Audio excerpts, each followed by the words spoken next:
en tema diapausa, y habíamos definido qué era la diapausa y que ya era una condición a la cual estaba preestablecido genéticamente y que hay factores intrínsecos como la concentración de materia grasa como elemento de reserva y factores extrínsecos que influían en el momento de ruptura de la diapausa, la temperatura y la humedad.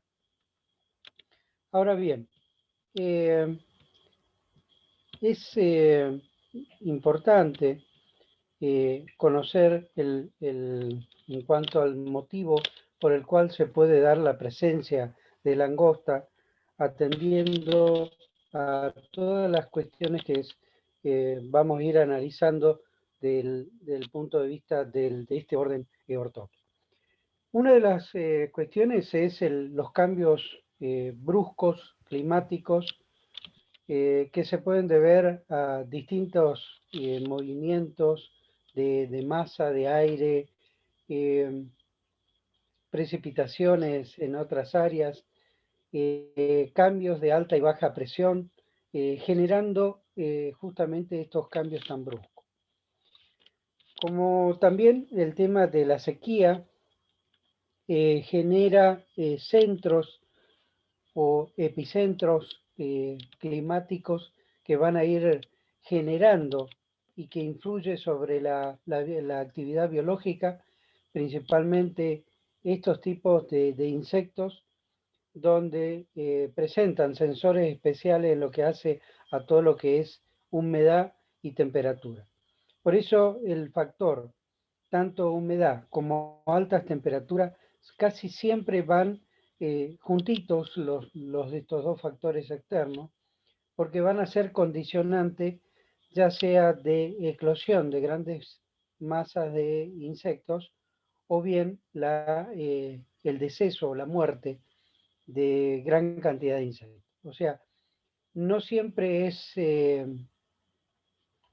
digamos, un factor adverso en cuanto a lo que hace a biología, sino que también a veces está a favor del tema de biología. El tema de favor sería la eclosión y un factor negativo sería la muerte de esos individuos por deshidratación, ya sea en los estados de huevos o en los estados inmaduros. Las precipitaciones abundantes, como... ¿Sí? ¿Alguna pregunta? En diciembre del 2016 se ha generado prácticamente en todo el mes de diciembre eh, precipitaciones.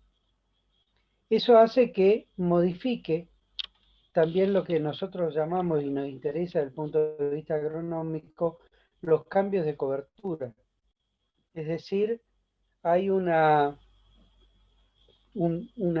modificación de especies de baja tolerancia a la humedad a especies de alta demanda de humedad.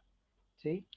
Esto hace también que se genere un cambio en la productividad, sobre todo en los procesos productivos, porque modifican los cultivos estacionales. Entonces, esto también va a generar un aporte en lo que hace a la disponibilidad de alimentos. Ahora bien, ese quiebre de diapausa es común que ocurra entre un cambio de estación y supongamos, desde el verano, otoño, invierno, ¿es normal que ocurra esa ruptura de la diapausa? Sí y no. O sea, ¿cuándo es factible que se produzca? Todas las especies tienen un quiebre de diapausa cuando las condiciones comienzan a serle favorables.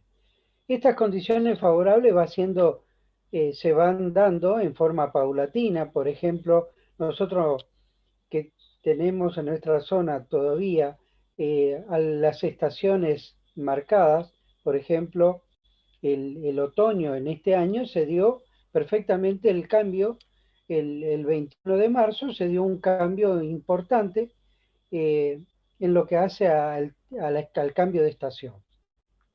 Bueno, Cuando se ocurren esos cambios en forma bien marcada, se va generando una condiciones que va paulatinamente va a ir a provocar ese quiebre de la diapausa normalmente. Es decir, que las especies pueden emerger de esa diapausa por condiciones favorables.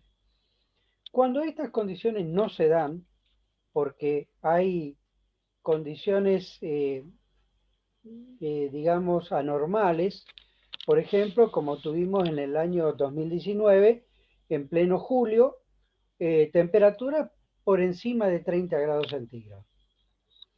Bueno, ahí se produce un quiebre abrupto. Se dice un quiebre abrupto porque es casi, diría, espontáneo. En el día se genera esa aparición de especies.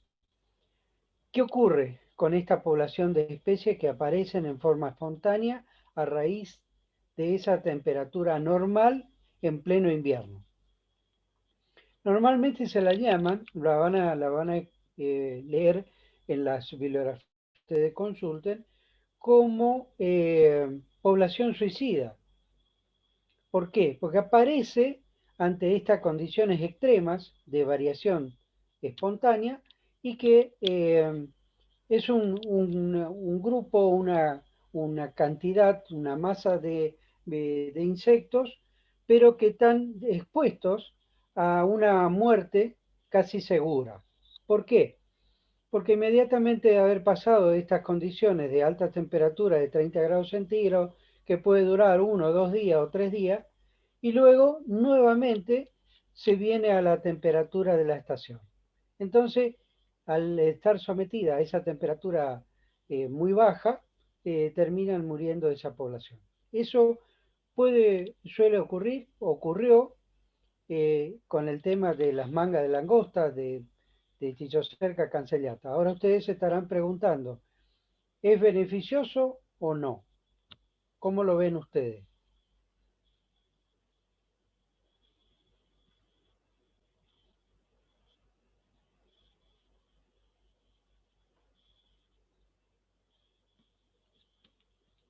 ¿Lo despierto? ¿Pongo un despertador? ¿Cómo ven eh, esta irrupción de temperatura, de altas temperaturas en pleno invierno? ¿Cómo lo ven ustedes? ¿Como positivo o negativo?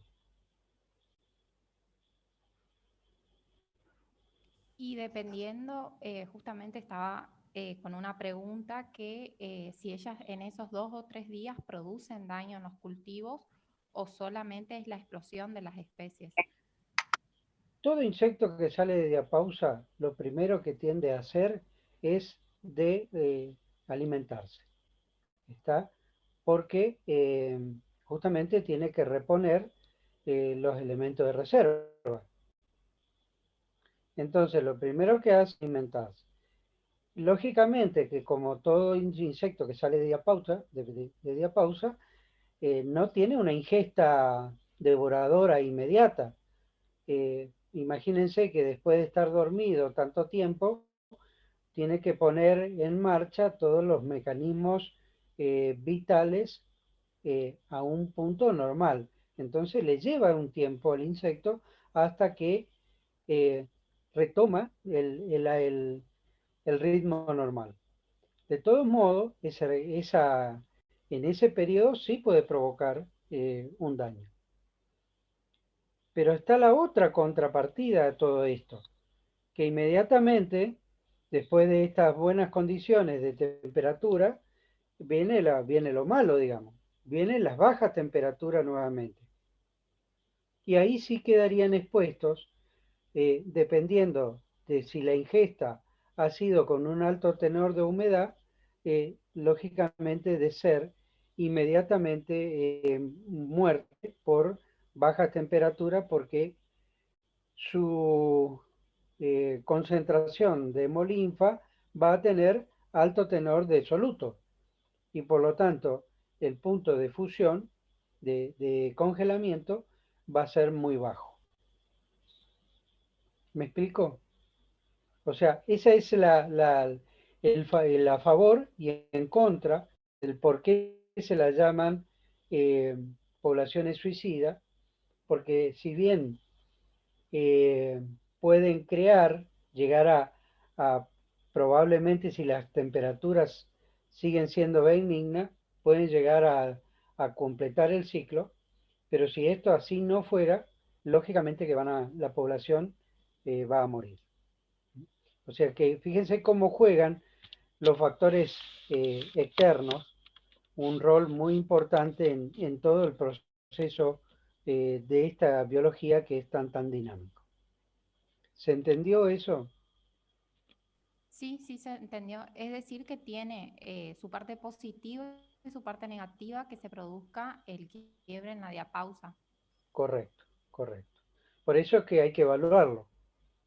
Uno no puede quedarse tan panchamente de que las temperaturas bajas la van a terminar de eliminar la población, sino que hay que hacer una evaluación a campo. Y para eso hay que hacer un muestreo y una verificación de observación, de una macroobservación, de que en qué estado está la población. Si esa población está activa o esa población va a morir. Si esa población está activa, habrá que tomar otras son las decisiones, porque justamente esa población si sobreviven a todas estas condiciones adversas, va a ser la población inicial. Y esa población inicial normalmente es una de las más perjudiciales desde el punto de vista en cuanto a su voracidad. Yo lo que estaba esperando que me pregunten cómo evalúo, cómo tengo en cuenta para hacer un seguimiento de esta población. ¿Sí? Así que bien, sigamos con el tema. Ahora bien, ¿cuál es la cuestión del desplazamiento de esta masa de langosta, que eso se llaman mangas? Y ahora voy a hacer la aclaración, recién ahora, porque el otro día hablaron de langosta y uno de ustedes me dijo enjambre. No es enjambre. El término correcto es manga y vamos a ver cuando es adulto una cosa y cuando son estados inmaduros tiene otro nombre. Es decir, es importante que ustedes como técnicos se expresen con los términos correctos. ¿Sí? Entonces, ¿cómo ocurre este desplazamiento de esta masa de langosta, de esta manga? Justamente ellos se ubican en la parte superior de los árboles cuando van a emprender el movimiento migratorio, porque se van a hacer uso, van a utilizar una de las leyes físicas, que es el tema de inversión térmica. Esto ustedes ya lo vieron en clima, lo vieron en física. ¿Qué es la inversión térmica?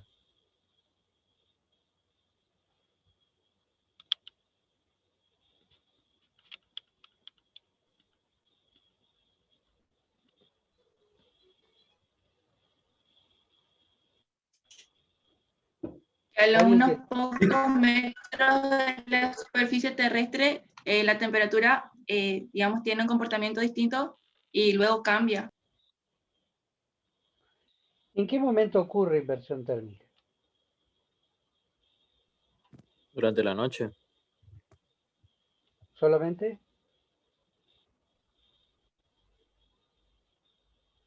Después de una helada. No, eso es otra cosa. Y antes del amanecer. Bueno, veo que están un poquito olvidados del tema de inversión térmica, de climatología y de la cuestión física, así que les voy a recordar porque es importante que esto lo tengan fresquito ustedes.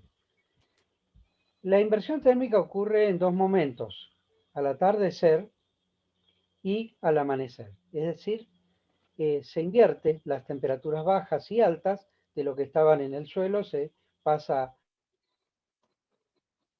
de la fase gasada e inversamente ocurre al amanecer. Durante este proceso de inversión térmica, ¿qué ocurre con ese cambio de masa de aire? ¿Qué genera? Y ahí viene la cuestión física, ¿no?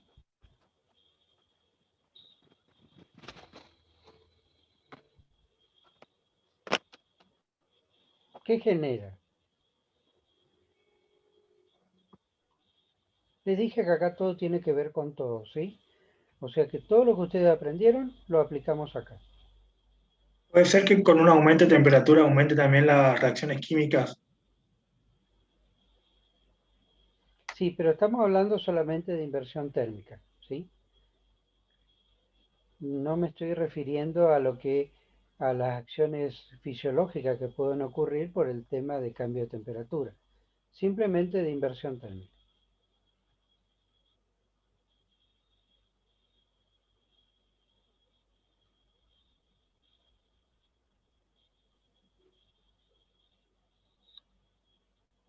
Le dejo unos segunditos para que piensen.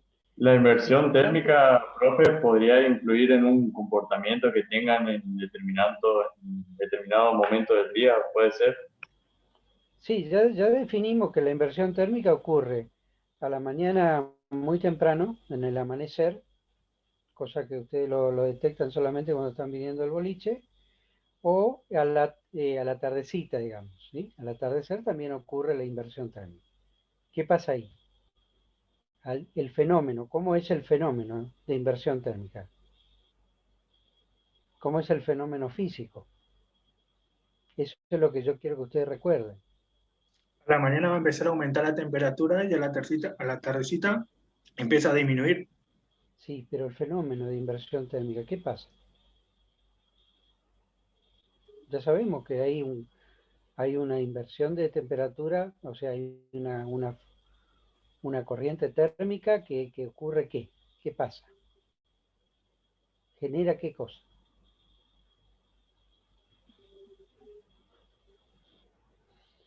Bueno, le digo yo. Ahí se genera la masa de aire al calentarse y enfriarse, genera un movimiento de esa masa de aire, que normalmente es ascendente, o sea, va hacia los estratos superiores.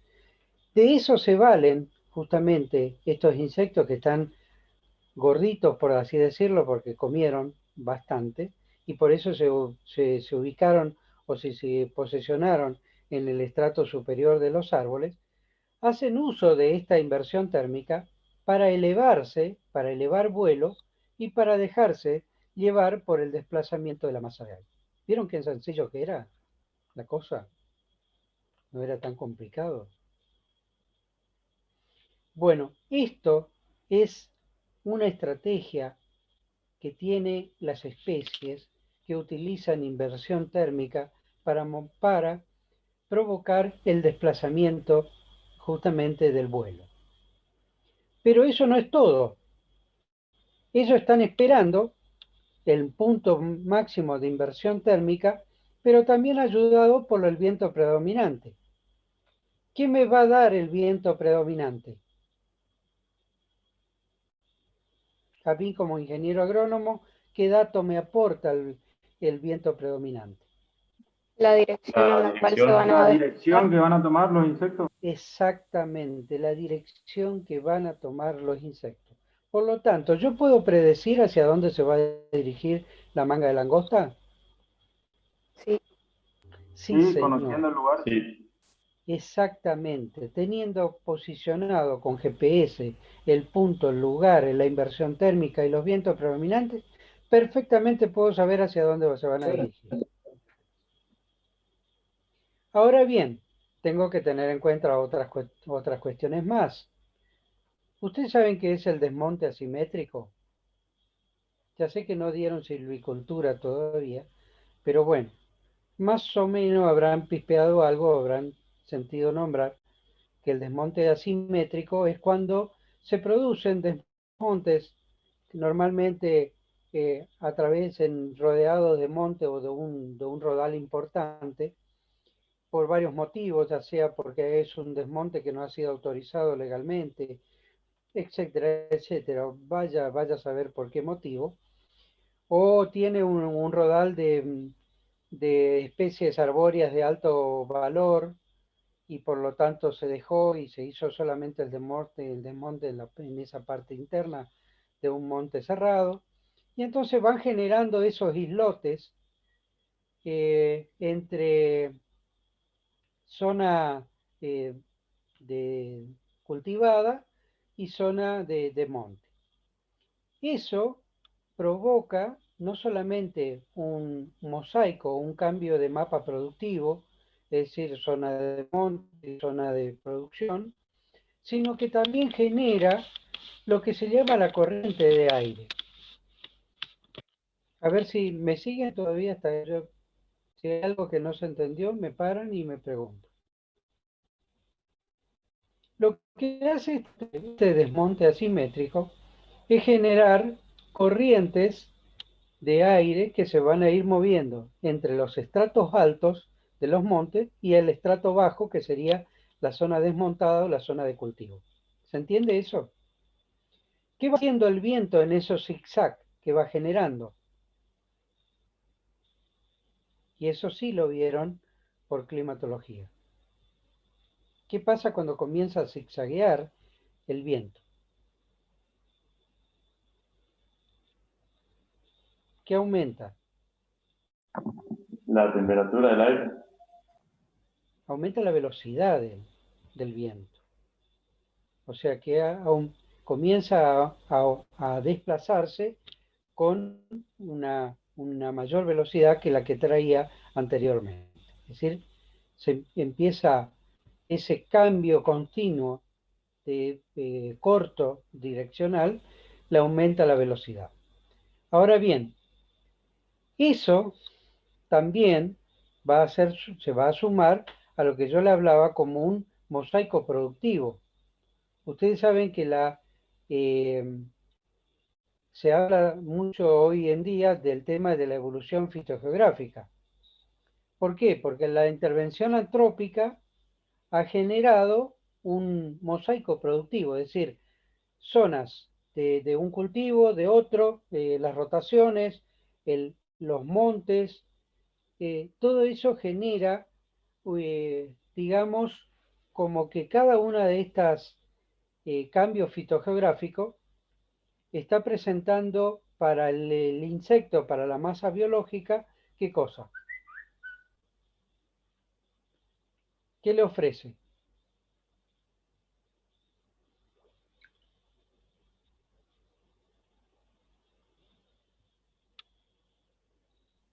¿Qué le ofrece para la masa biológica? Cuando yo hablo de masa biológica, me estoy refiriendo a los insectos plaga, ¿no? En este caso, de la manga de langosta. ¿Cuál es la oferta? Un nuevo hábitat sería, un nuevo medio para vivir. No, hazte de cuenta que está servida la mesa, pero con distintos platos, con distintas tasas nutricionales. ¿Me explico? Cada mosaico productivo distinto va a aportarle una tasa nutritiva diferente. ¿Y qué puede provocar esto?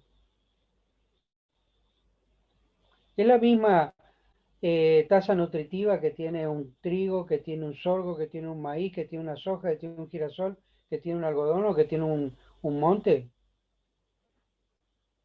del parque chaqueño. ¿Es el mismo? No. No. No. Bueno, entonces cada uno de ellos va a generar un aporte energético diferente. Y si hacemos una sumatoria de 2 o 3, estaríamos completando probablemente esa tasa de requerimiento biológico. ¿Y qué hace esto? Acelera los ciclos biológicos de la especie, los acorta,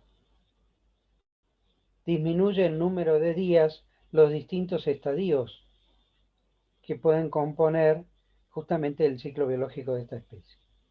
Fíjense toda la cantidad de factores que intervienen en el porqué del sentido de desplazamiento de una masa de insectos plagas. Ellos evalúan no solamente el requerimiento alimenticio, sino también el grado de nutrición que tiene cada uno de ellos.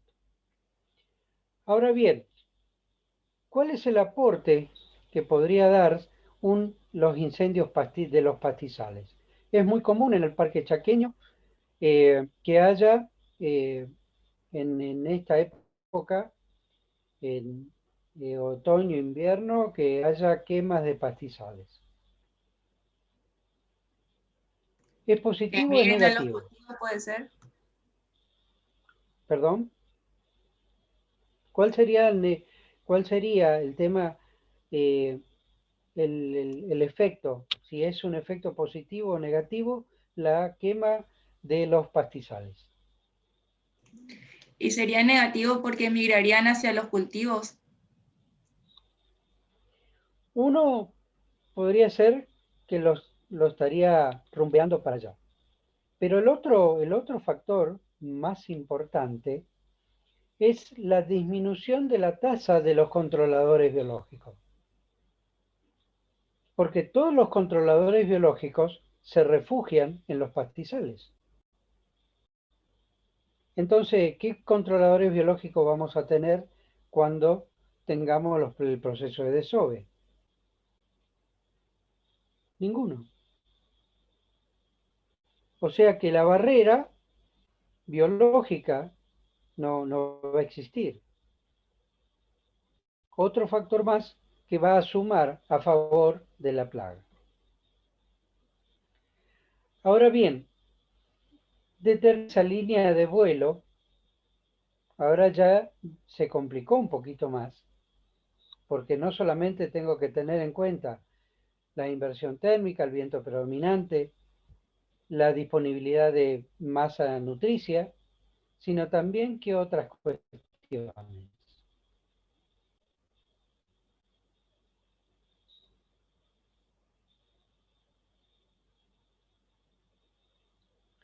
La modificación de ese mapa fitogeográfico que va a ir variando, por eso dice evolución fitogeográfica, porque hay que tener una evaluación al momento de producirse la marcación de juntamente de los puntos en la cual se ubica esa manga de langosta. Y ahora bien, ¿por qué estas especies respetan un conductor casi diría a la perfección? Porque todas especies biológicas tienen marcaciones biológicas. ¿Qué es esto? ¿Alguien sabe qué es una marcación biológica?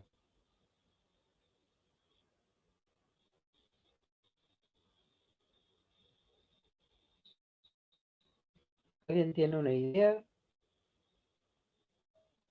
Los que vienen de profesorado de biología, probablemente sí. Bueno, toda especie marca su territorio, su lugar, su cita donde él estuvo, por donde pasó, con determinadas sustancias que son específicas. Muchas de ellas son glándulas coletéricas, que marcadas y emitidas por el abdomen del insecto, y que es específico para ser detectado solamente por otro organismo de su misma especie. A eso se llaman marcadores biológicos o marcación biológica. Sería como un mapa, ¿Por qué entonces. la langosta? ¿Cómo? Sería como un mapa que ellos van realizando a medida que se van trasladando de lugar. Exactamente, es un mapa biológico que prácticamente de la precisión de un GPS, ¿sí? Y que difícilmente la especie pueda errar. Esa señal está constantemente irradiando para esa especie, que solamente lo pueden detectar ellos y nada más que ellos. Ahora bien, ustedes se estarán preguntando cómo puede ser que esos marcadores biológicos perduren en el tiempo, ¿o no? ¿Se están haciendo esa pregunta?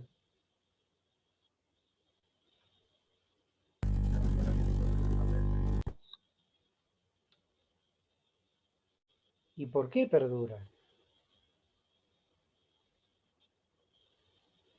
Porque los organismos de esta misma especie tienen la emisión constante que pudieran quedar, recuerden que en el tema de langostas, vamos a ver en muy breve que hay especies que viven en forma aisladas, que son las que encontramos y las que ustedes traen en su caja entomológica siempre la tienen, y las que están conformando mangas. Las que están conformando, que viven en forma aislada, están emitiendo constantemente esa sustancia coletérica de trazo biológico para el resto de los organismos de su misma especie. Entonces siempre va a estar justamente la señal latente como para que la especie pueda seguir ese trazo. Principalmente es por eso el motivo más allá del trazo que pueda dejar una manga de langosta. ¿Alguna pregunta hasta acá?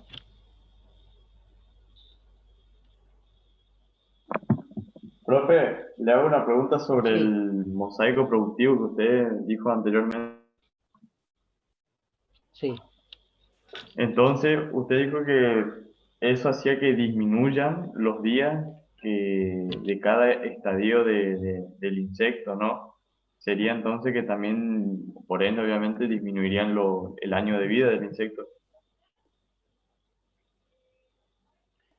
No, lo que hace acortar es el número de días en que él puede pasar entre un estadio y otro.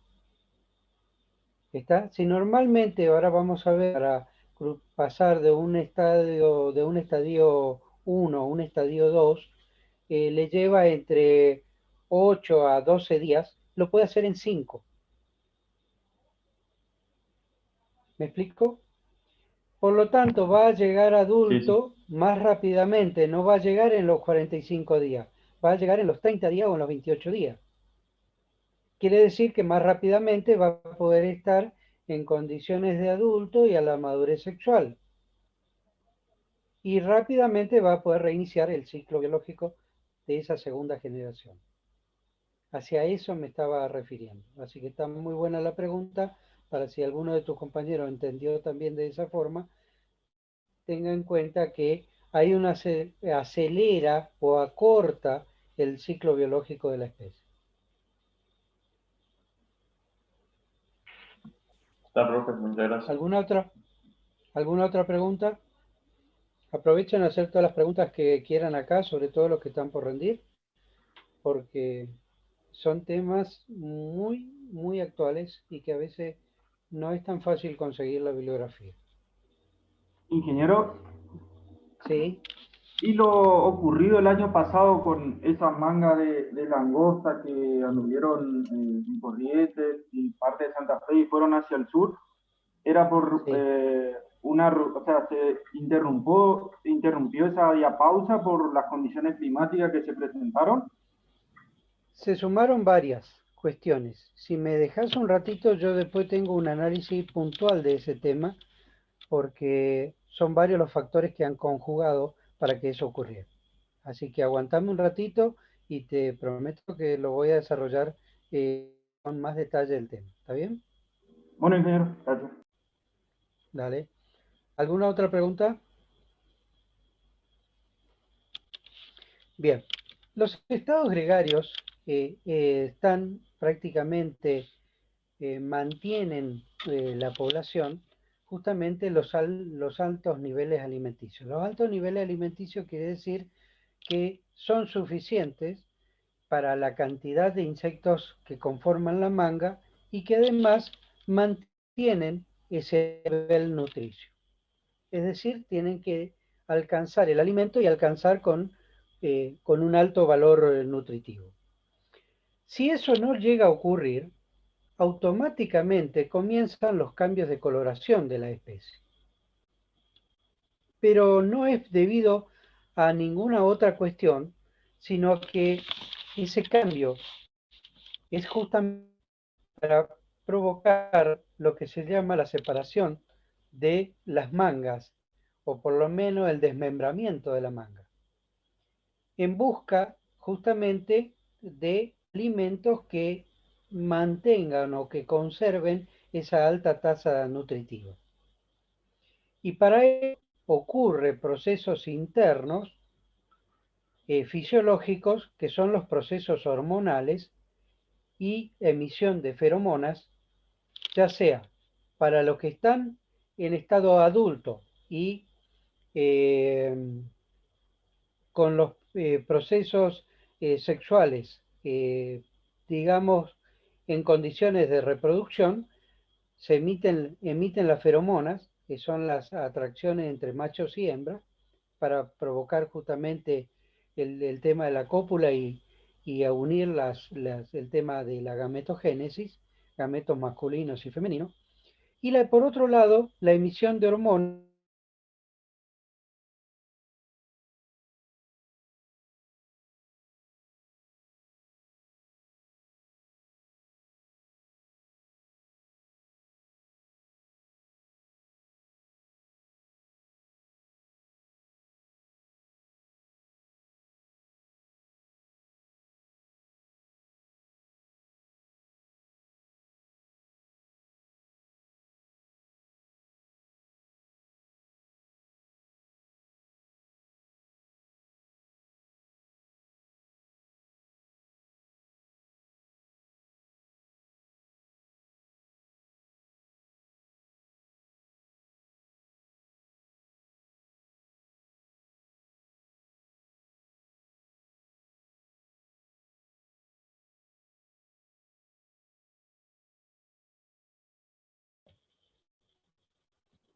Se lo escucha bien. Sí, se le escucha, profe.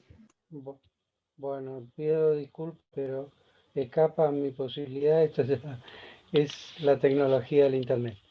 Si por ahí vuelve a ocurrir, bueno, ténganme paciencia, porque, bueno, yo vivo en las afueras de Corrientes y por ahí el tema de la conexión no es tan sencilla como en la ciudad. Bueno, hablamos del tema de las formas solitarias y gregarias. Las formas solitarias tienen coloraciones claras y las que conforman mangas presentan coloraciones oscuras. Eso sí se mantiene a rajatabla y van a ver los especímenes que cuando ustedes capturan casi siempre son todas de colores claros. Profesor, disculpe, pero me parece que quedamos en el estado gregario, que estamos hablando de las feromonas. ¿Acá? Ahí sí. Sí, prácticamente el tema de feromonas y hormonas era justamente esa conjunción de estructuras internas que va a depender del estado de evolución que tenga el insecto.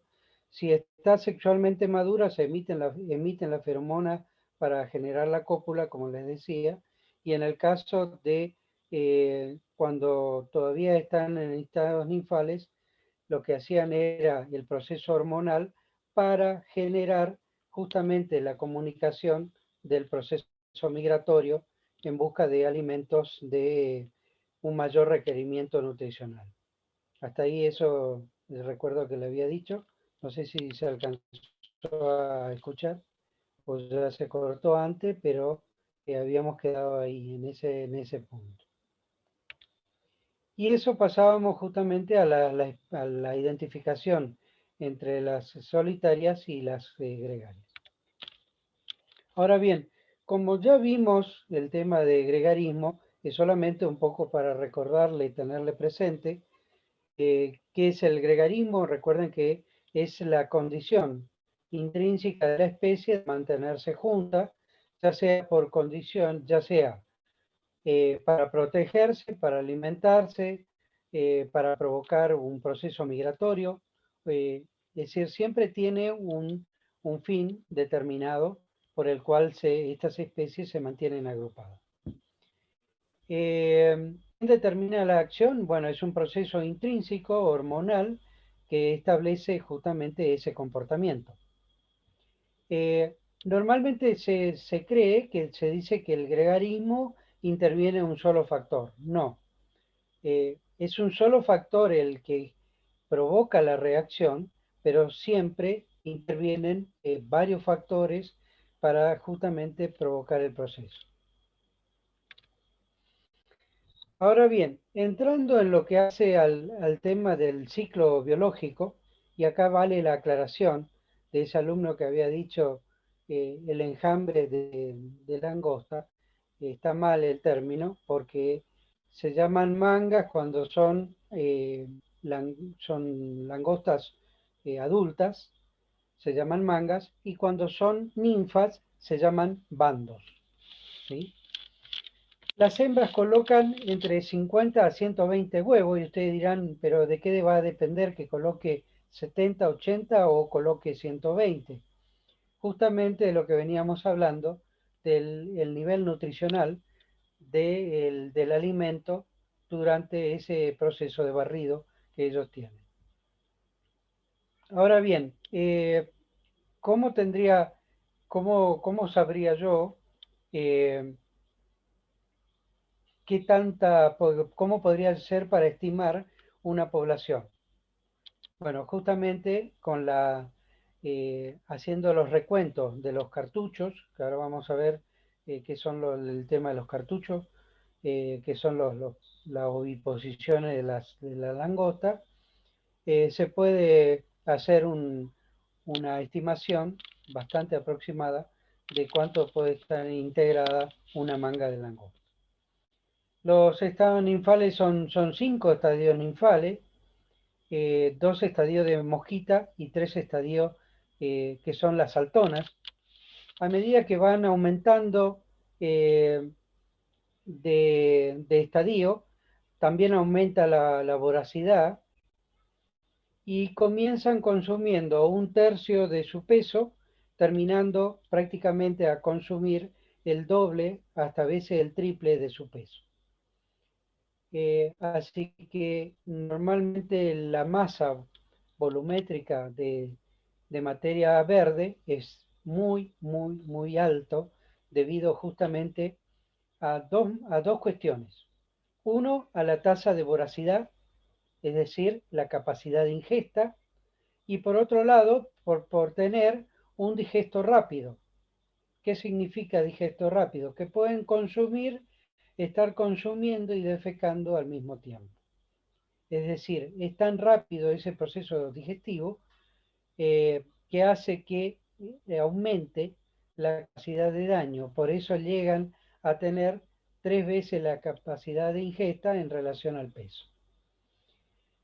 Los adultos pueden presentar 2 tipos y hasta un tercer tipo de generaciones.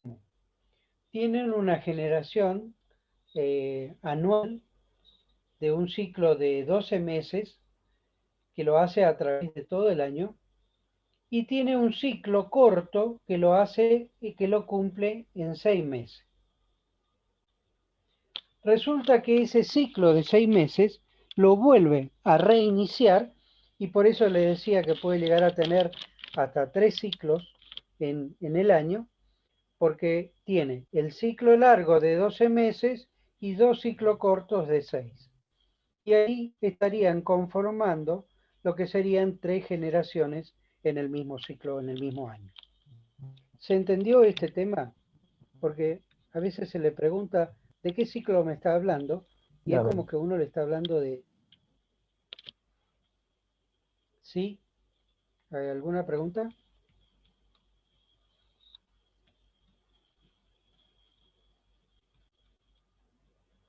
¿Me están escuchando bien a mí?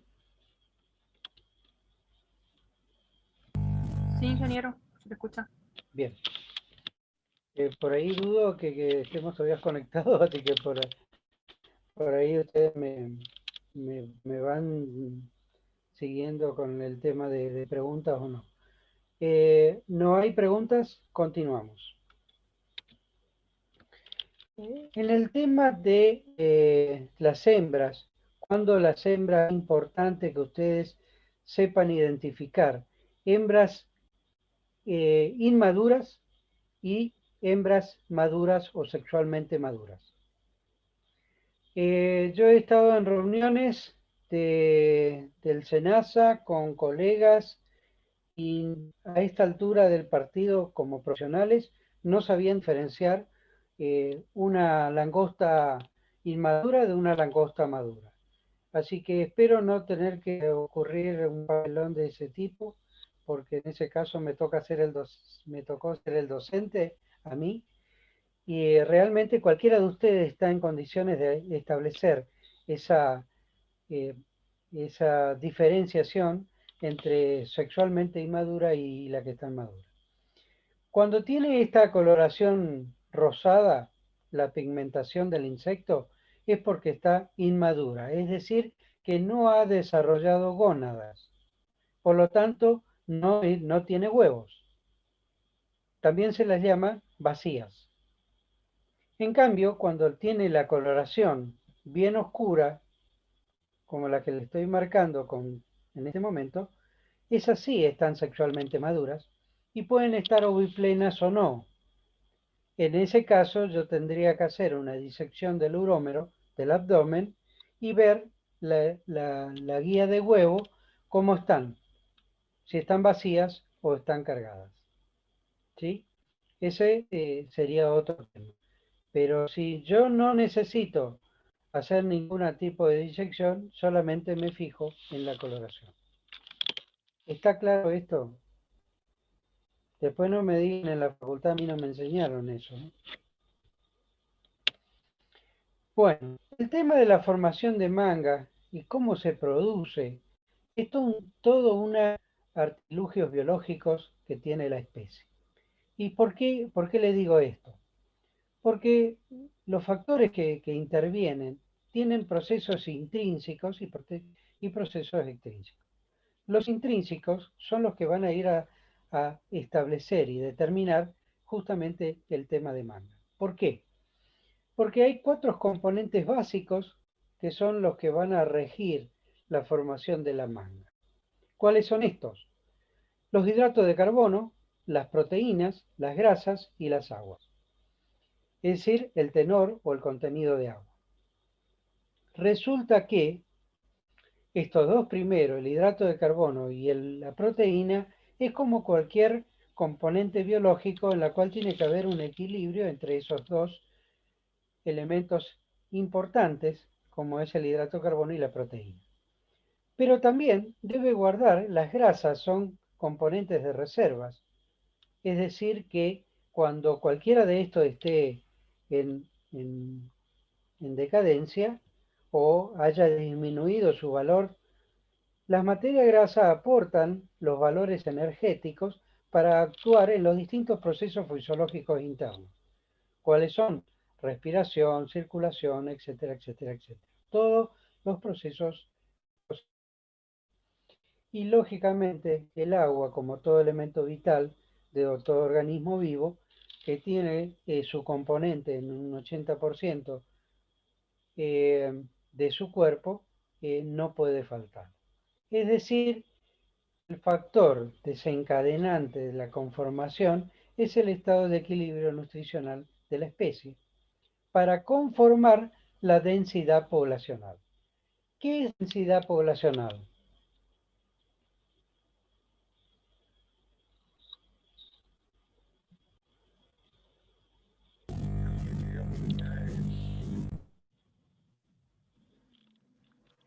El número de individuos por unidad de área. Repetir? Número de individuos por cantidad de individuos por unidad de superficie. Correcto, es así. Este valor es fundamental para establecer, justamente para corroborar la estimación de la manga, para saber aproximadamente en cuánto está conformada esa población de la manga.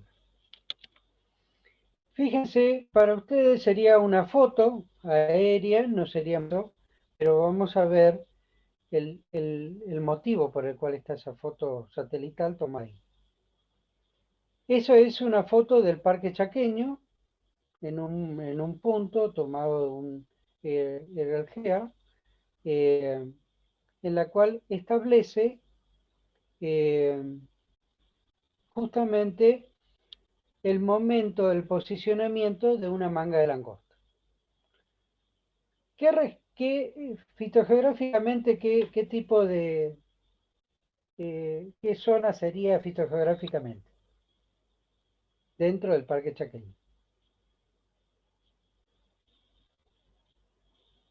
¿Cómo estaría definido fitogeográficamente?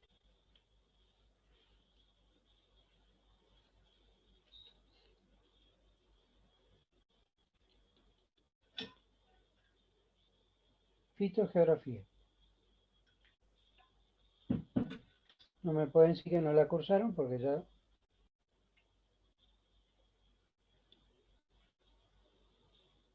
¿Cómo sería esa vegetación que está ahí distribuida fitogeográficamente?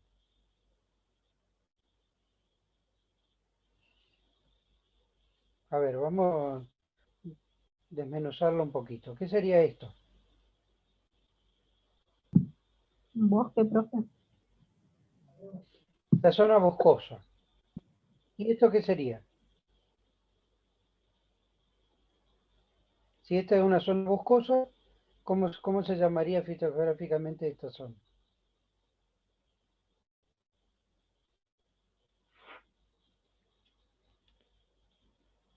Si hay escasa densidad de plantas, porque acá se alcanza a apreciar el suelo, hay una escasa distribución de plantas, ¿cómo se llamaría esto? Fitogeográficamente. Ustedes tienen que expresarse con términos técnicos, ¿sí? Por eso es lo que en el examen se les pide que ustedes se expresen técnicamente.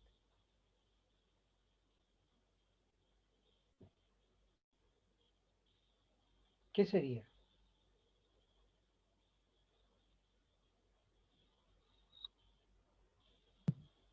¿Puede ser una ralera? ¿Puede ser una ralera esto? ¿Sí o no? Podríamos decir que es una zona boscosa intercalado con raleras. Perfectamente definible dentro de la región del Parque Chaqueño. Este es el posicionamiento. ¿Por qué se posicionó acá la manga de langosta? Perfectamente marcada, por supuesto, con un GPS, porque después vamos a ver estrategia de manejo. Porque ahí había un cultivo, profe. No, es un bosque acá. Eso es el Parque Chaqueño en estado natural.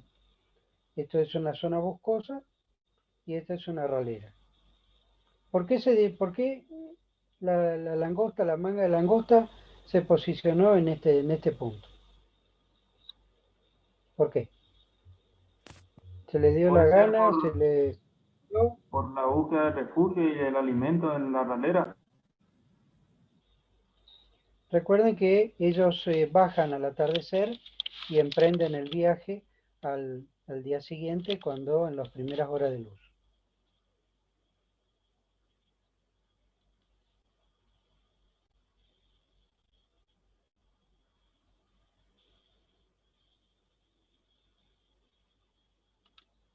Para tener un buen acceso al viento predominante.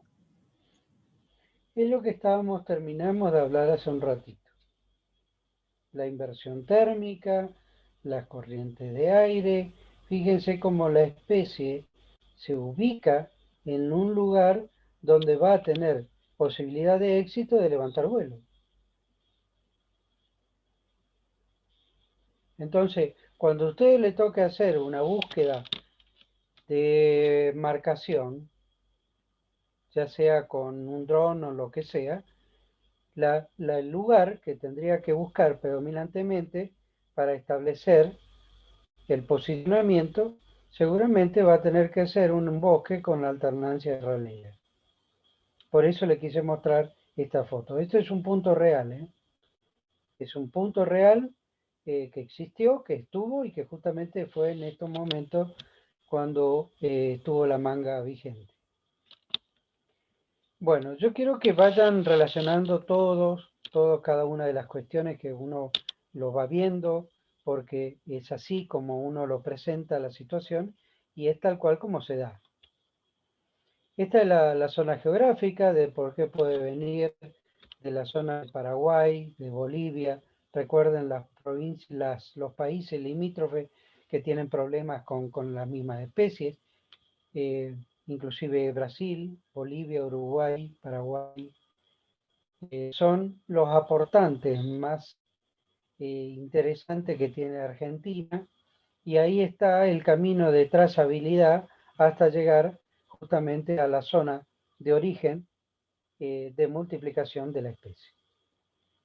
Y la traza que va provocando cada una de estas mangas que va generando en cada una de estos puntos.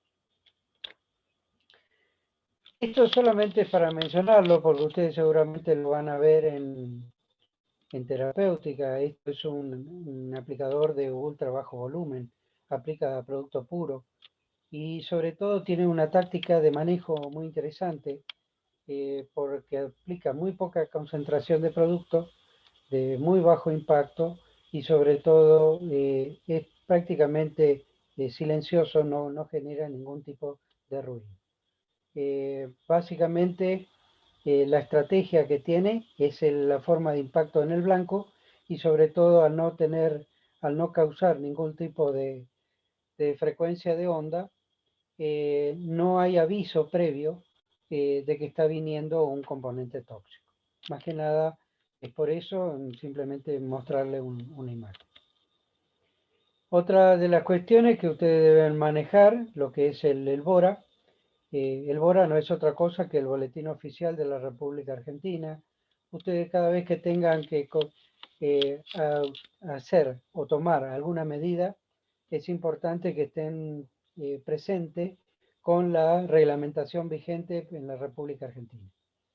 No pueden hacer algo que no está autorizado, y por lo tanto es importante que ustedes estén familiarizados con lo que está comunicado oficialmente como medida, como estrategia, y en este caso esta página le está dando cuáles son las normas, la normativa en el tema de control de las mangas de langosta.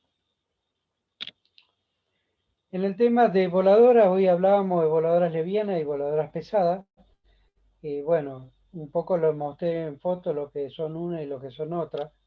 Lo que es las que están con huevos y las que van en búsqueda justamente de alimento, porque están culminando la etapa para llegar al momento oportuno de la oviposición.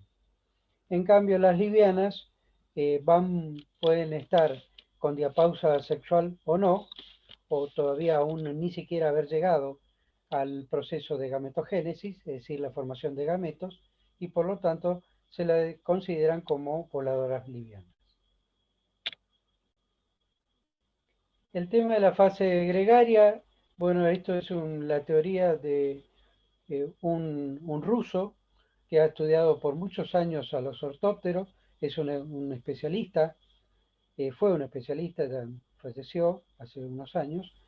Uvarov lo que hizo fue establecer la famosa teoría de Uvarov en cómo las especies podían pasar de solitarias a gregarias y viceversa. Todos los procesos biológicos tienen procesos reversibles, por lo tanto pueden pasar de gregarias a solitarias o bien de solitarias a gregarias. Ahora bien, ¿cuáles son los factores que intervienen? Principalmente los factores fisiológicos, los factores ecológicos, que ya lo habíamos visto en una grilla, qué importancia tenían cada uno de ellos, y esta cuestión, que no es menos importante, el tema de la pigmentación de los pigmentos verdaderos.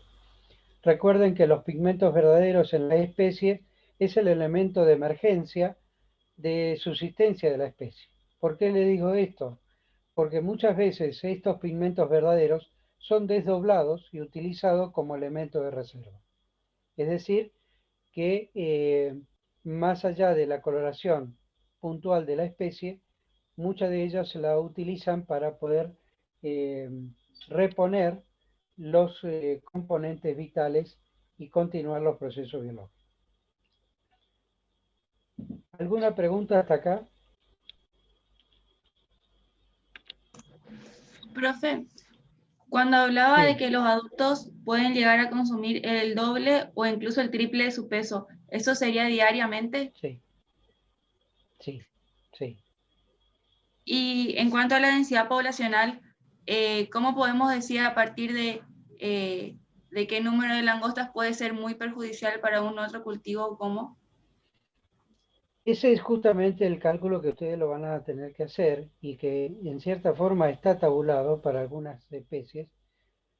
Se hablan de densidades que van de 1 a 10 millones de individuos, en la cual está tabulado en función de una tabla de vida. La tabla de vida no es otra cosa que una serie pesos del insecto, cuánto pesó el insecto durante cada una de vida, de cada uno de sus estadios, y se promedia.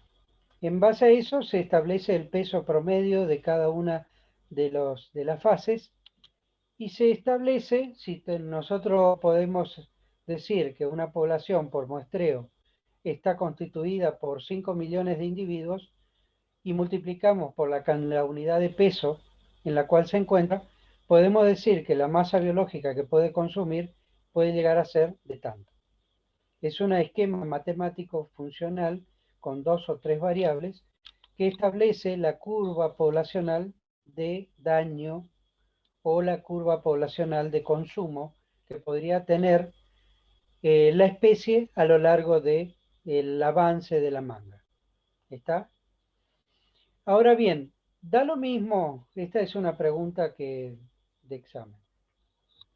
Da lo mismo que la especie esté en vuelo liviano o que esté en vuelo pesado.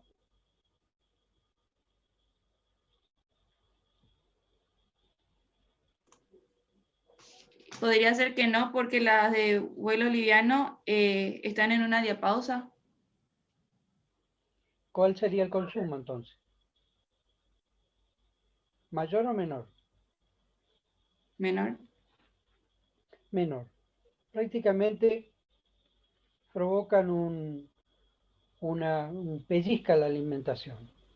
Es muy poco el daño. Y eso es importante que ustedes lo conozcan y lo sepan. Porque a veces se alerta a la gente y efectivamente no está provocando daño. Es una población que se pasa la población, se posa, queda un rato, pellizca algo y sigue, pero no provoca un daño. Y la gente cree que no le va a quedar nada del cultivo. ¿Está? Entonces es importante que ustedes conozcan ese dato. No así si viene oviplena. Si viene oviplena, agarrate Catalina, ¿sí? Porque el consumo, ahí sí, es efectivo. Y el tracto digestivo de ellos se llama tracto digestivo rápido, porque están tan procesos rapidísimos, inmediatos, que va ingiriendo y ya va defecando. Bien, ¿alguna pregunta más con respecto al tema de langosta? Sí, ingeniero, Yo le creo que consulta. sí, Con respecto a cuando habló de la falta de alimento en las mangas, había un cambio de sí, coloración y eso es debido a que sí. utilizan los pigmentos verdaderos. Entonces, Ese cambio de pigmentación es hormonal, ah, ¿está? O sea, es un proceso hormonal que manda la señal para que todos se identifiquen a que van a tener que iniciar el proceso migratorio. Hay un cambio de camiseta, pero ese proceso fue diseñado hormonalmente. ¿Está claro?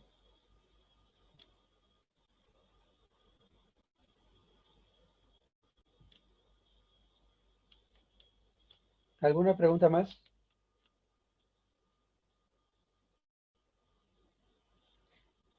Ya vamos a ver la estrategia, así que no se apuren, porque vamos a terminar de ver todas las familias que integran este grupo.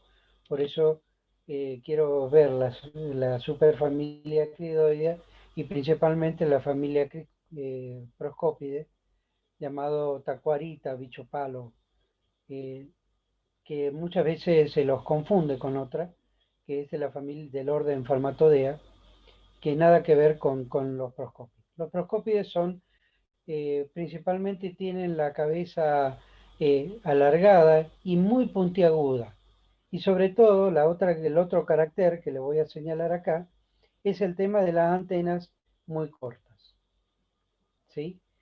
Esto es lo que diferencia un proscópide de un Farmatodea, donde tienen antenas muy largas, pero muy largas, y además la forma de la cabeza es más bien redondeada. Entonces, no condice entre la diferencia entre estos.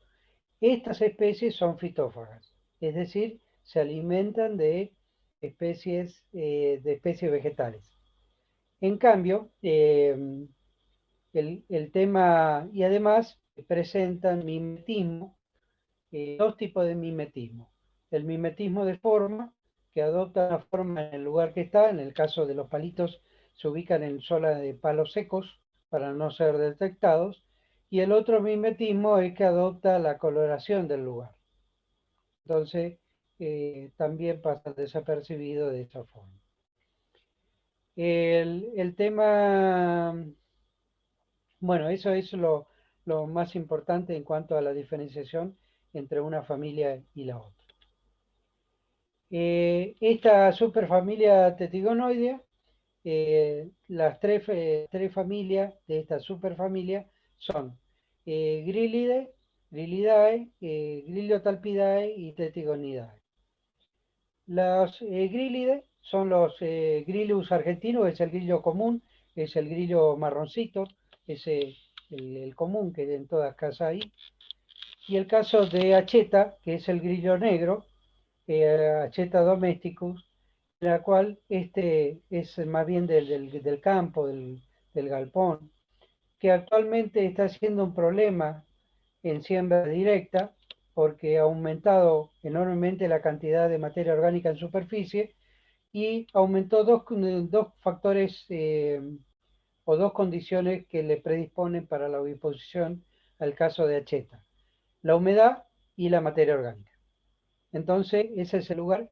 ¿Y por qué? Y ustedes se estarán preguntando por qué el problema.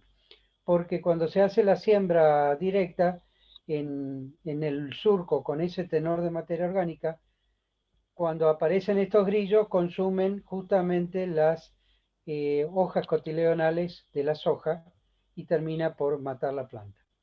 Así que, ojo, cuidado con esto, porque muchas veces es el mismo hombre el que le da las condiciones para que la plaga prolifere. El caso de Glidotálpide, bueno, ahí lo tenemos al famoso grillo topo, sabandija, cebollero, como quieran llamarlo, perrito, perro de Dios, perrito no sé cuánto. Todos esos nombres comunes tienen. Este Castericus borelli, hay dos especies, las dos están presentes en la zona, Castericus borelli y Castericus didactylus. Uno es oscuro y el otro es un poquito más claro. El didactylus es más clarito. Es más o menos como ocurre con el caso entre Acheta y Grillus communus o Grillus argentinus, que es el grillo común, que es el claro y el oscuro. Esta es una especie que provoca daño, cambia de trofología, comienza alimentándose de lombrices, de anélidos, y cuando estos ya no están presentes, se comienza a alimentar justamente de raíces, principalmente de las raíces activas de las plántulas, provocando la seca, la muerte, inclusive es la puerta de entrada para bacterias y hongos que terminan por generar justamente el mal del tallito o el dumping. El otro tema es los tetigónides. Bueno, Tetigonia viridísima, que es esta que está acá, y Phaneroptera falcata, que es muy parecida a esta, nada más que tiene algunas máculas amarillas presentes en la zona pleural. Tanto Tetigonia como Phaneroptera son dos especies que se alimentan de especies de gramíneas no lignificadas, como una brachiaria o aquellas que están en etapa de macollaje, se alimentan de esas especies. Tienen un mimetismo de color que prácticamente cuando está macollando la brachiaria o Macrolcino dactylon, prácticamente no se lo ve porque se mimetiza por el mismo color que presenta que el follaje. Bueno, acá preguntaban, el tema del otro día preguntaban, yo le dije no sé porque ya les voy a dar, el tema de las tucuras. La palabra tucura quiere decir parecido, es una palabra guaranítica que significa parecido a la langosta, y es justamente el tema de las tucuras. Tiene una amplia distribución del norte a sur, va de la pampa húmeda hasta el norte de la Argentina. Ha sido un problema en el sur, en la pampa húmeda, sobre todo en la concienciación de las praderas, donde ha generado estragos, justamente alimentándose de esas situaciones que se siembran para el ganado. Su daño particularmente tiene un daño directo y un daño indirecto. El daño directo es la disminución del área fotosintética, pero el mayor daño está dado por las salivas, que tienen una sustancia que inhibe la brotación. Es un inhibidor de brotación, así como están los inhibidores de dominancia apical, este inhibe la brotación, ¿sí? Por lo tanto, lo hace bolsa a las pasturas, prácticamente dejan una pastura con cero de materia orgánica, o sea, de materia seca, como para que puedan alimentarse la siembra. Los géneros que tenemos en nuestra zona son Dicropus maculipennis, Dicropus elongatus, Dicropus vittatus y Alevas, Alevas lineatus, que son las especies más comunes. Ya les voy a mostrar fotos de cada una de ellas. Simplemente quería decirle que el ciclo biológico de la tucura, la oviposición ocurre justamente en otoño, colocan entre 6 a 10 cartuchos y el número de huevos oscilan entre 30 y 40, un poco menor que la cantidad que colocan las langostas.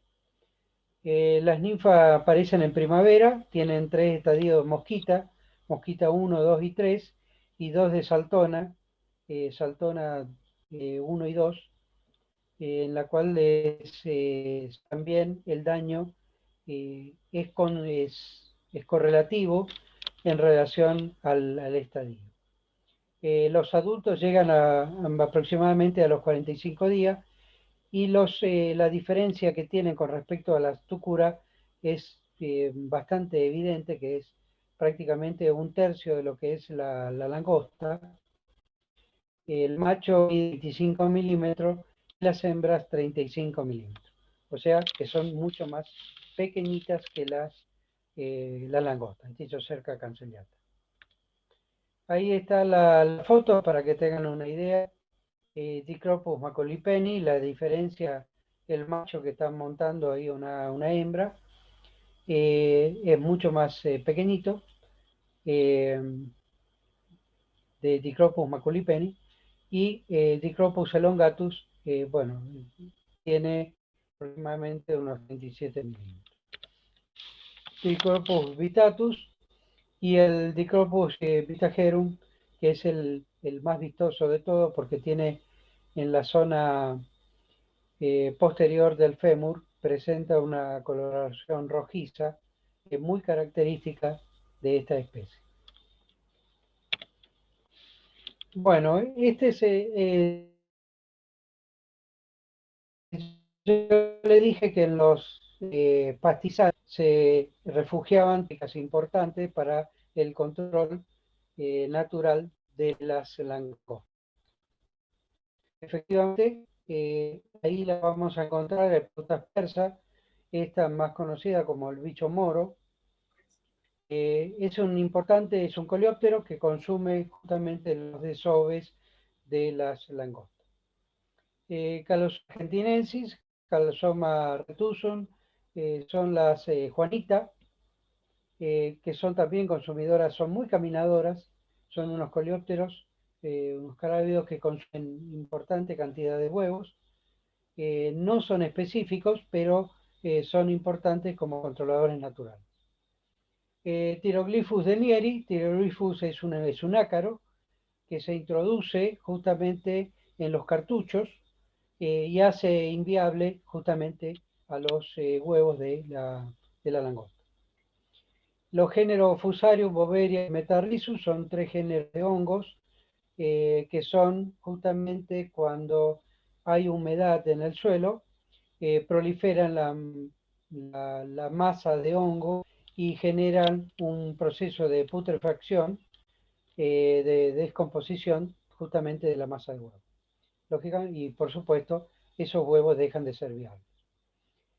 Cocobacillus acridorium, bueno, es una bacteria que también genera un proceso infectivo, utiliza el sustrato de los huevos como elemento para la multiplicación de la bacteria. Acridofaga caridei es un microhimenóptero, un parasitoide, donde las hembras colocan justamente en los cartuchos, cuando no están perfectamente sellados por las hembras en la parte superior, esta introduce su abdomen y colocan los huevos justamente dentro de los huevos de los cartuchos donde están ubicados los huevos de la langosta. Hexamermis acridorium es un nematode, también en este caso es un parásito, un endoparásito, entra por tracto digestivo o también puede entrar por las vías naturales, como es el caso de los estigmas o del ano, y parasita internamente toda la estructura interna de la langosta. No afecta al sistema nervioso hasta que haya completado justamente el nematode, haya completado su ciclo. Medicón, todas estas especies es importante porque son parámetros para medir justamente el impacto ambiental. ¿Qué tanto ha sido deteriorado ese pastizal durante una quema? Dependiendo de cuál está presente, 1, 2, 3 o todos, para ver el efecto que ha tenido. Normalmente cuando hay una quema, la presencia de estos es nulo, prácticamente no existe. ¿Alguna pregunta? Bueno, ahora yo sé que estamos pasado un poquito del tiempo, pero aguántenme un poquito, quiero terminar el tema, que es el tema de, en cuanto a las consideraciones, cuáles son las estrategias de bajo impacto que tienen incidencia sobre estas poblaciones. Una es el control de postura. Primeramente es proteger y evitar, lógicamente, la quema para no interrumpir las barreras biológicas de estos controladores.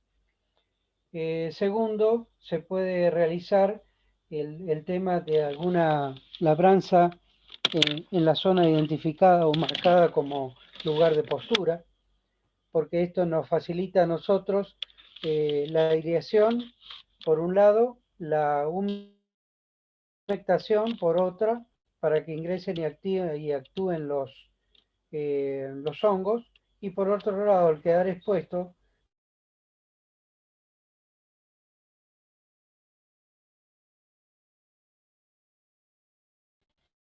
es importante determinar el momento de concentración.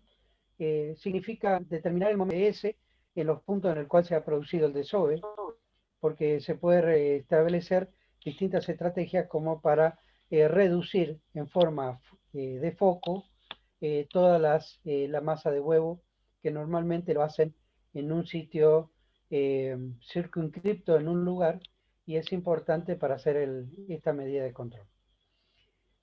La otra estrategia, nunca utilicen elementos altamente ruidosos, como lo que han utilizado últimamente. Habrán visto, muy probable quien viva en el interior, han visto unos Unimog, eso que utilizaban el ejército para trasladar los soldados, en la cual montaban nebulizadoras o equipos de turbosoplantes con unos ruidos infernales, en la cual el sistema auditivo que provoca, que tiene la langosta y que tiene las tucuras, es el aviso más rápido de internet que le pueden dar, avisándole que le van a aplicar un producto tóxico. Lógicamente que a los 200.000 metros ya la especie sabía que se venía un riesgo, un peligro, y por lo tanto la señal ya estaba hecha en el insecto, y estos se arrojan inmediatamente en el estrato inferior y el producto directamente no tiene impacto en el blanco. Es importante conocer, por eso yo le mostraba el tema de los ultra bajo volumen, que son a pila, que no producen ruido, que no tienen frecuencia de onda, y por lo tanto la posibilidad de impacto es del 90%. La estrategia defensiva auditiva es la que le mencioné. El tema del desmonte es muy importante, que cuando se haga un desmonte sea un desmonte calificado. ¿Qué quiere decir esto? Que esté perfectamente preestablecido, diagramado, para justamente evitar la gran mortandad de los controladores biológicos. Ya lo van a ver en silvicultura, cómo se hace un desmonte sistemático para que no pueda, para que permita justamente la supervivencia de todas estas especies que son controladores naturales de estas plagas. Justamente cuando lo que ocurrió en Santiago del Estero, lo que ocurrió en la zona de Chaco, que se hacen desmontes desmedidos, sin ningún tipo de control, sin ningún tipo de estrategia, vienen que al eliminar totalmente todos estos controladores naturales, el crecimiento de las plagas son del tipo exponencial, y lógicamente que al poner un cultivo en esa zona no queda nada. Esas son las intervenciones erróneas, las intervenciones antrópicas erróneas, que no deben cometerse, y mucho menos un ingeniero agrónomo.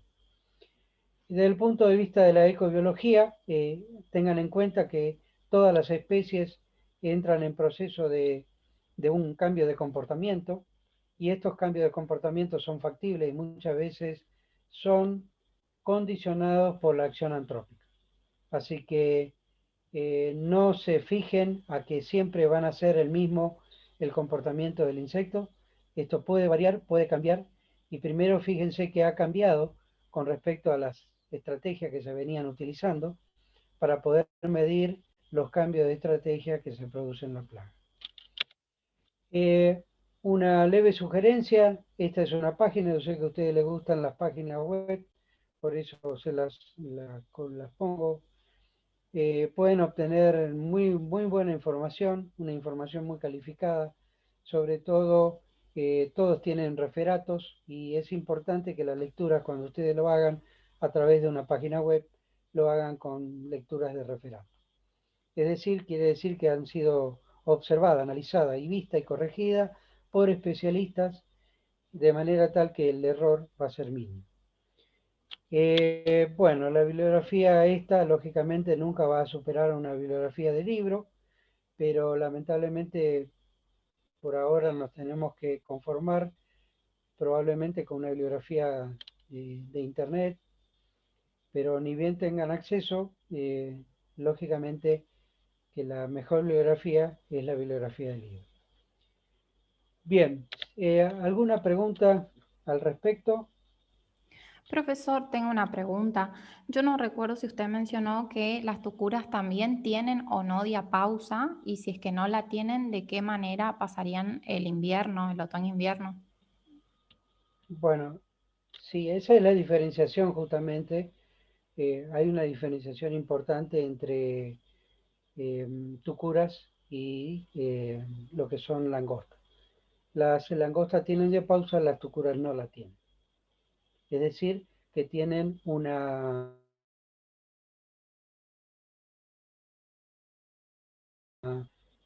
un ciclo continuo, ¿no?, en las distintas fases. ¿Cómo prolonga la especie? Justamente en estado adulto o en estado ninfal. Esas son, o bien pueden pasar en estado de huevo las condiciones adversas. En cualquiera de los estadios, ellos pueden pasar los momentos adversos hasta que nuevamente vengan condiciones favorables y retoman el ciclo como si nada pasó. Bien, perfecto, gracias. ¿Alguna otra pregunta? ¿Los controladores biológicos sí también actuarían sobre las tucuras? Sí, sí. Yo le dije que son controladores naturales, por lo tanto no son específicos. Y también actúan sobre las tucuras. Y otras especies más también. Ingeniero, hay un compañero pregunta en el chat, ¿cuáles serían las llamadas tucuras quebracheras? Esa es Autropidacris, Colaris y Cristata, que son las que el centro de origen está en Santiago del Estero, Chaco, en la zona de, justamente, para el que conoce la zona del Parque Chaqueño, estaría ubicado entre Otumpa, Sachayo, Quimilí, y la parte sur sería de Charata, Las Breñas, Pinedo. En esa zona ahí es el epicentro de origen de esta especie. Siempre ha estado por los controladores biológicos mantenido a un nivel que no genera un daño económico, pero justamente los desmontes de medido ha provocado una eliminación importante de estos controladores y en las últimas campañas se ha escapado enormemente estas poblaciones, inclusive han llegado hasta la zona sur de Córdoba.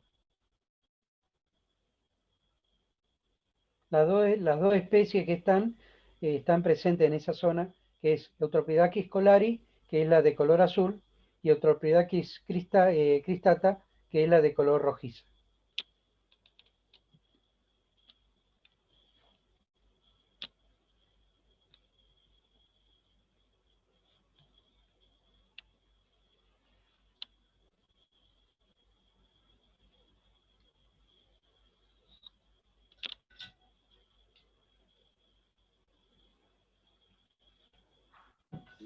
¿Alguna otra pregunta? Ingeniero, buenos días. Quería consultarle respecto de las mangas de Buen día. Esquistocerca cancellata. Si solamente se alimentan, o sea, la Sí. manga baja a la tardecita, o puede ocurrir que en el transcurso del día también baje la manga a alimentarse, no sé, de un pastizal, por ejemplo. Sí, muy buena tu pregunta porque ellas se van alimentando en su paso, digamos. Van provocando, generan vuelos, pero los vuelos de concentración se producen justamente al atardecer. Ellos, hay que diferenciar vuelo de alimentación y vuelo de concentración. La concentración es al atardecer y los vuelos de alimentación es durante todo el día.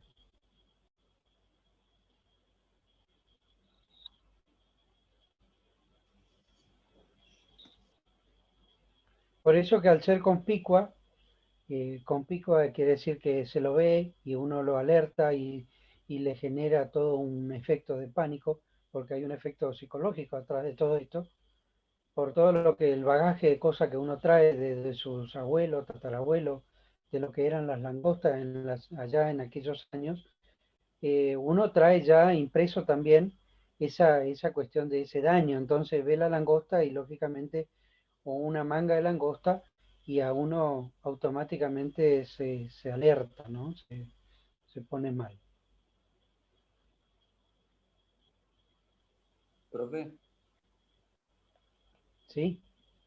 yo le quería hacer una pregunta, no respecto al tema que dio hoy, sino en cuestión de la materia, ¿sí? porque Sí, yo a ver. estoy en situación de condicional. Y me dijeron unos compañeros que esperaban hasta esta mesa de abril, ¿puede ser? ¿O estoy errado? Sí, eso se está estableciendo justamente en la comisión. Yo estoy en el consejo, pero hoy estuve un rato nada más en la reunión de comisión, donde se trataban, era una de las propuestas de los alumnos de ustedes, de la parte estudiantil, de mantener hasta abril. Sí, yo creo que lo que decida el consejo o la comisión directiva, eso se va a cumplir, ¿no? Por supuesto.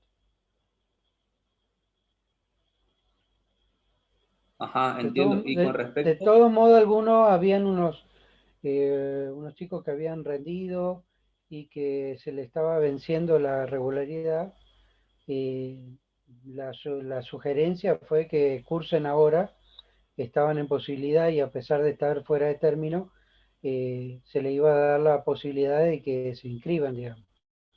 Yo le iba a autorizar y justamente la Secretaría Académica lo iba a inscribir. Pero fue creo que un caso, dos casos puntuales nada más. y profe, en el caso de, a mí particularmente, yo cuando no pude sacar la materia, me di de baja en la clase, digamos, pero o sea, yo no cursé como 4 clases más o menos. ¿En qué situación estaría Pero yo? se baja. No me di de baja en la materia, sino que no asistía a las clases porque, bueno, pensé que ya no tenía chance, digamos. Ujú. No, bueno, de todos modos te puede dar todavía, tratar de no faltar nada más, tener todos los presentes, vos solo serías recursante en ese caso, ¿o No, no, no? no, no, no, no, no. Estoy como condicional, o sea, tengo que sacar climatología. Está, no, bueno, no sería problema, o sea, trata de invocar la materia que es correlativa y bueno, ya está, después retomás tus clases, o sea, igual hay un margen de inasistencia que te permite, digamos, Claro, sí, sí. que Creo que podés hacer uso de, tengo 3 faltas, ya creo. por eso, y bueno, trata de no faltar más y sobre todo estudiar la materia para probar la correlativa. Y Está. eso lo otro se habla, o sea, eso no sería un problema. Bueno, profe, muchas gracias, disculpe la molestia. No. ¿Alguna pregunta que haya quedado? Bien, Dios mediante, nos estamos viendo el lunes, creo que la otra semana es Semana Santa ya, creo que jueves no vamos a tener clase. ¿Es así? Confírmenme ustedes si es así. Sí, ya es Semana Santa, profe. Dale. Así que solamente tendríamos clase el lunes. ¿Está? Bueno, Dios mediante, que nos vemos el lunes, que tengan una buena semana y nos estamos viendo. Gracias, profe, igualmente. Hasta Gracias, profe, luego. igualmente, hasta luego. Gracias, profe. Bueno, nos vemos. Gracias igualmente, nos vemos. Chao, chao.